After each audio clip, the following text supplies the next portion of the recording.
Mwananchi anayefahamika kwa jina la Eric Palanjo, mkazi wa kata ya Akeri, wilaya ya Rumeru mkoani Arusha, amesema kuwa ametumia fedha kiasi cha zaidi ya shilingi milioni 10 kujenga kipande cha barabara katika kata ya Akeri wilayani humo, ikiwa ni sehemu ya kuwasaidia wananchi zaidi ya 2,000 ambao wanaitumia barabara hiyo. Mwananchi huyo akizungumza na Gadi TV amesema kuwa ameamua kufanya tendo hilo la msaada kwa jamii kwa kushirikiana na mwenzake ili kuweza kurahisisha shughuli mbalimbali za wananchi. Hii ni Gadi TV.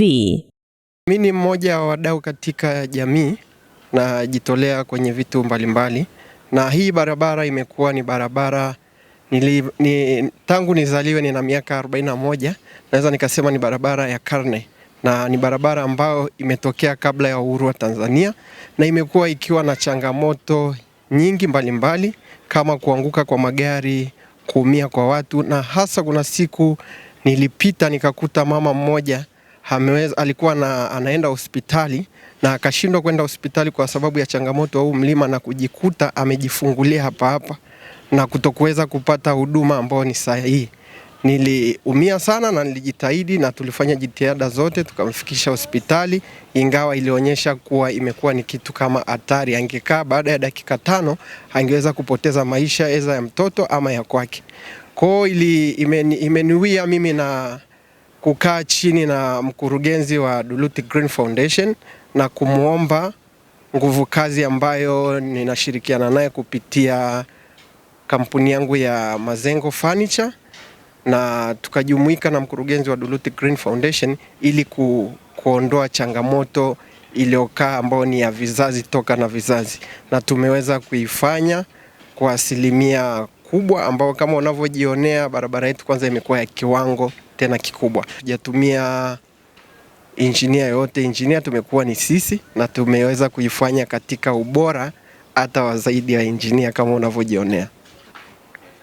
Hii barabara imetumia labda kiasi gani? Yaani kwa historia yangu ni kwamba sijaweka mahesabu kama yanavyostahili, ili nilihisi kama ningeweka mahesabu yanayostahili ingenipa uoga kuifikisha ilipofika, ila kwa rafu nilizonazo ni tumetumia takriban ya milioni 10 na kitu, na tumeweza kufikia hapo tulipofikia na tutaendelea kufanya zaidi ya hapa tulivyofanya. Limetufanya pia tukaenda katika maeneo tofauti ya hii barabara kusafisha, kuweka mazingira sawa. Tumeweka ni safisha njia ambayo itafika mpaka barabara kuu inayoelekea hospitali ya Patandi, na tunategemea shughuli yetu ya kuzindua hii barabara itakuwa ni Jumapili baada ya ibada. Kwa kweli kilichofanyika hapa mlimani hapa ni cha sifa. Nilikuwa na washauri viongozi waone mtu binafsi amefanya kazi hii, wakati mafungu yapo ya kutengeneza barabara zikiharibika. Kulikuwa makorongo, tukawa sasa hata sisi tukipanda toyo kutoka Sanksi mpaka kwetu hapo tunalipa shilingi 3,000. Wakati ingepaswa kuwa shilingi ngapi? Shilingi 1,000.